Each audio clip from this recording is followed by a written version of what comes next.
Hey Busters, I don't do tapestries too often, but today we're going to tackle a 58 by 58 tapestry.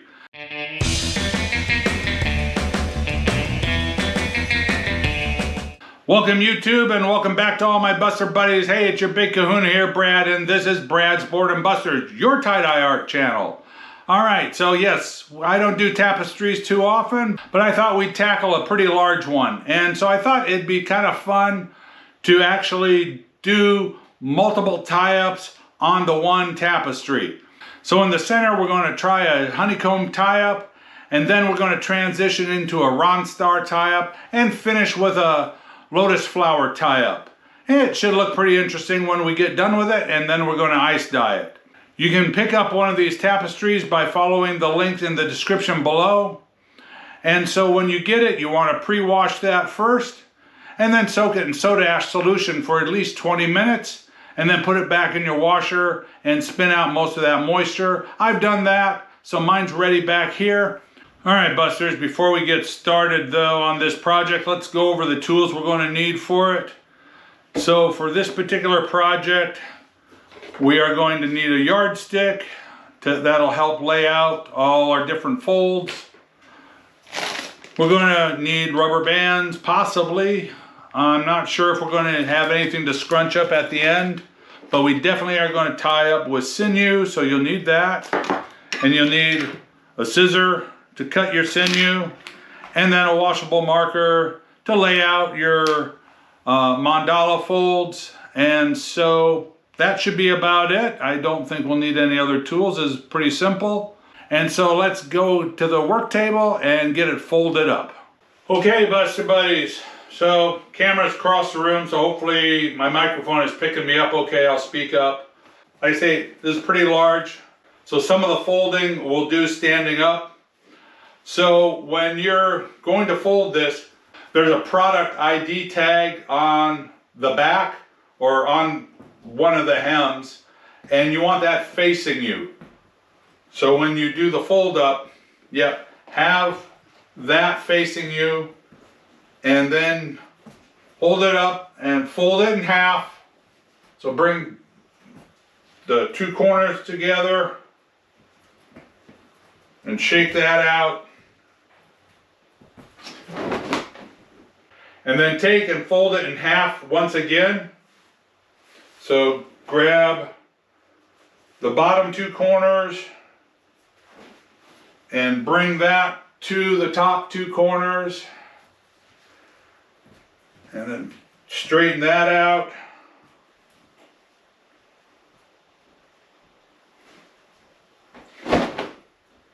And so now you have a nice square of fabric, and then we can work with that on the table. So finish just shaking that out, clean that up. All right. Now we can get that down on the work table. I'll move the camera and we'll finish folding this up.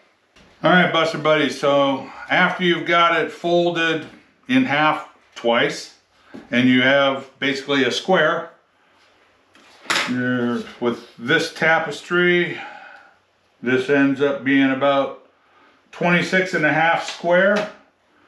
Anyway, so now from here on out, it's basically just normal airplane fold. So right here is my center point. So I want to take this corner, bring it down flat to that edge, smooth it out, then grab the far corner and bring that around. And this is now kind of your basic, I think 18. So now with these two folds, this is your normal 8-point mandala fold. But because it's so large, I mean, I've got quite a bit of fabric here, I thought it would be fun to actually, if you fold it one more time, you end up with 16 points. And I thought that's what I would do with this tapestry. So I am going to take this and bring it over one more time. And it gets a little thick, but just kind of hand press it, and that'll help kind of keep the point a little bit better. So just kind of line that up, make sure you don't have any wrinkles inside, and then just kind of give it a good mash down. Yeah, there you go. That'll kind of help hold it in place, because now we have to flip it over and do the exactly same thing on this part of the tapestry. So let's flip it end to end also. You know what? I tell you what, if you have binding clips, some of the large ones, that wouldn't hurt to, put that right here toward the end, or maybe even in the middle, to hold this in place. Let me grab a couple binding clips and I will do that. We'll be right back. Okay, Busters, so I got my binding clips. So yeah, let's get those on here. That'll help kind of hold it and everything where we want it, so we don't lose all the good work we've done so far.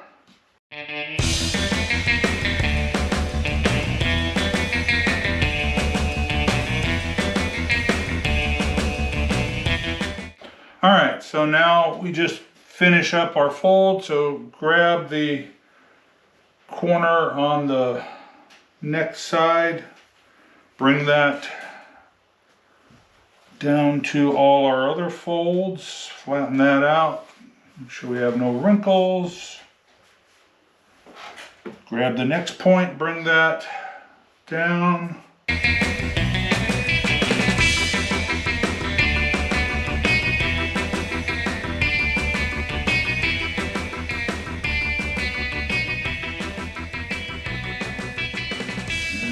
Finish it off, the last fold.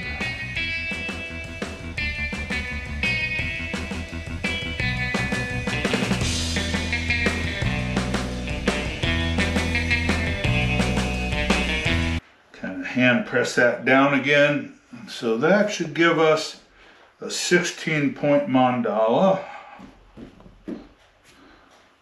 All right. And so here you have, or here you should have, two folds on, which essentially is the inside part of your mandala. So say if this was a t-shirt, this should be where the collar is, so you'd have the upside of your points here. And then you should have, what do we have? 1, 2, 3, 4, 5, 6. So you have 7 folds there. So you have 2 on one side and 7 on the other. And that's what you want if you did it all correctly. And so I am going to flip that over one more time. I want the center facing me. And I'm going to put my binding clips on this again.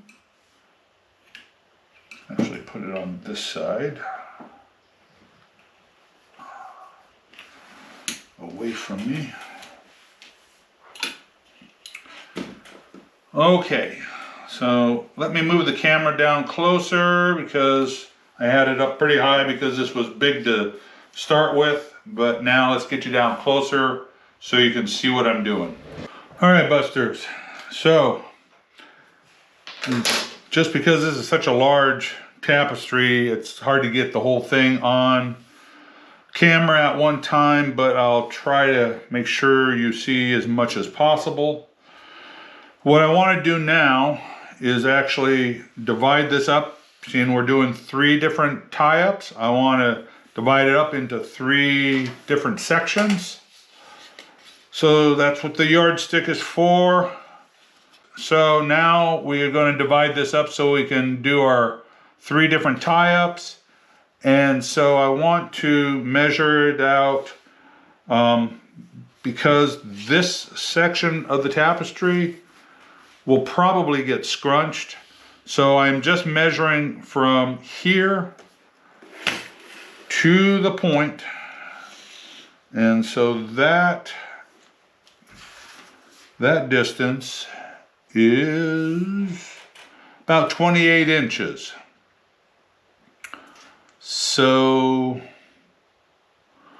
we will divide this up, I think, if we go 9 and 9, is that right? Let's see. I go 9, 9. Yep, that works. So we'll divide it up into 9s. So, yep. So our honeycomb is in the first 9th, or the first 9 inches. The center will be our Ronstar, and then the last part will be our lotus flower. So I want to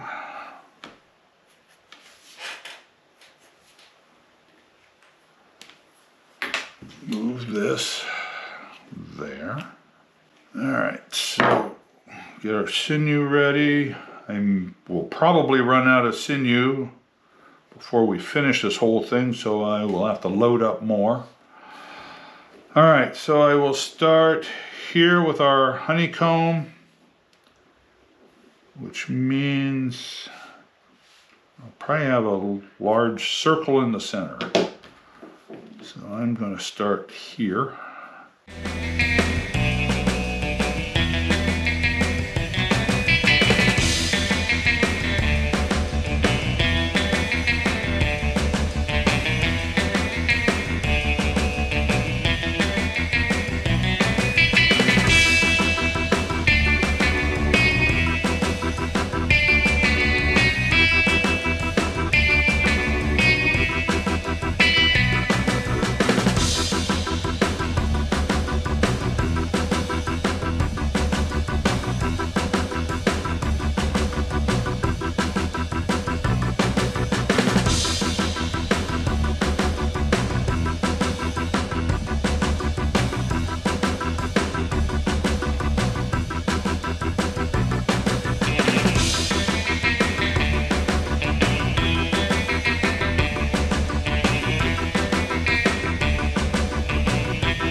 Okay, that's all of my honeycomb.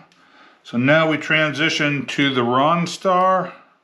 So I can remove that clip.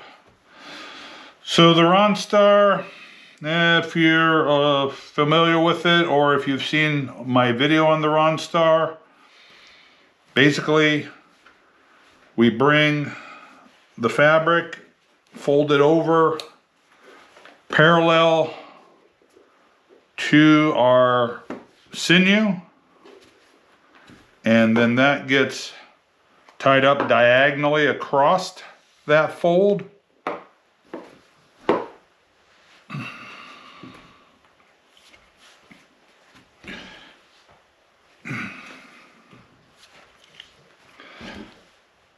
And cinch that down pretty good.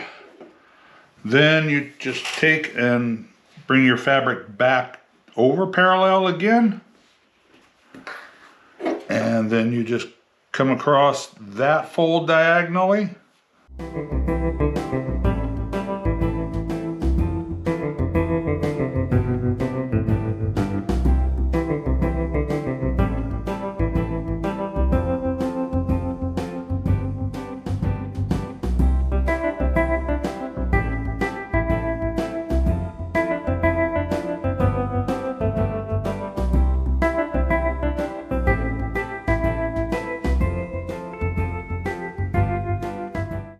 Okay, so that's our last fold on the Ronstar. Now basically we're just doing lotus flower. So that's pretty simple. Take the binder off.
Okay, Busters, so those are the mandala tie-ups. So the rest of this is going to get scrunched up, so let's do that. So we will use our rubber bands.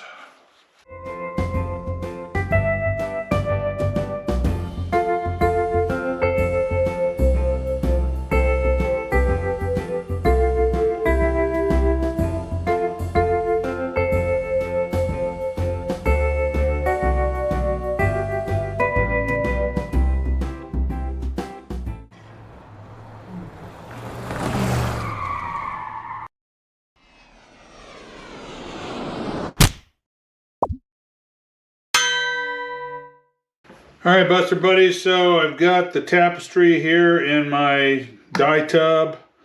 So let's go over the colors. You may recognize these from my last color swatch short, because I thought they were nice combinations together, and so I thought we'd use those. And this shows how these color swatches are helpful in picking out your color combinations. Anyway, so on my honeycomb section, we will be using orange sorbet, amber waves, and terracotta. And then on the Ronstar section, it'll be sage green, wasabi, and sea glass. And then up in the lotus flower section, we will be using blueberry, dragon fruit, power berry. And on the scrunch part of the Tapestry, I'll be using mermaid's dream. So let me get my ice dam kind of made and set up here, and we will then start applying the dye. Okay, Busters, I thought I'd show you kind of my pre-setup. I'm going to have to move this to apply the dye, but if you saw my video this past summer, I got this ice dam material from the Dollar Tree. It's their garden edging, so look for that come spring and summer next year. And then my bags here are of weighted material. That is just kind of like lizard bedding material. It's ground English walnut, I believe, and they make great weights to help hold your ice dams in place. I just put them in Ziploc bags, but I'll have to remove some of this so I can get down in here to apply the dye. But I thought you'd like to see kind of how I make this all work on such an irregular shape. All right, let's just move some of these bags out of the way. And I've also got some clothespins there to help as well. All right, so then this can come out.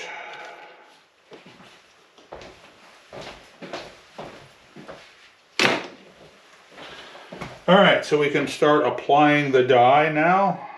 So we will start at this end and just work our way up. I've got all my dyes laid out in order.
Okay, Busters, so that's all the dye. So next I need to sprinkle on a little bit of dry soda ash. Let me grab that.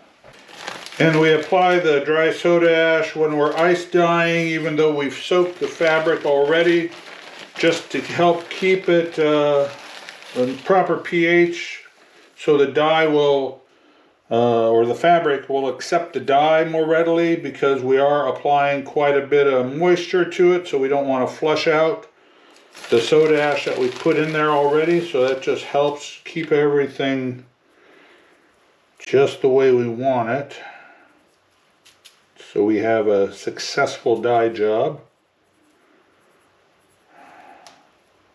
Alright, there you go. Alright, let's get the ice dam back on.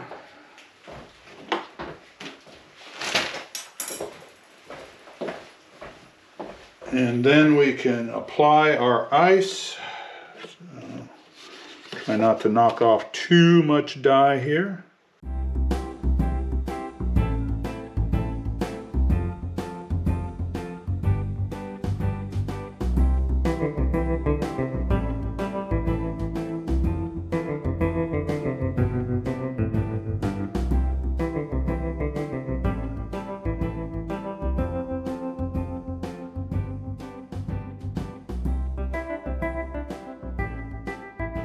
All right, sweet, we're back in business.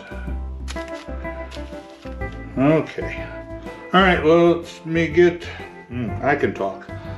All right, let me go get my ice. We'll get that on and then it'll be set to cure. All right, got the ice, let's get that on now.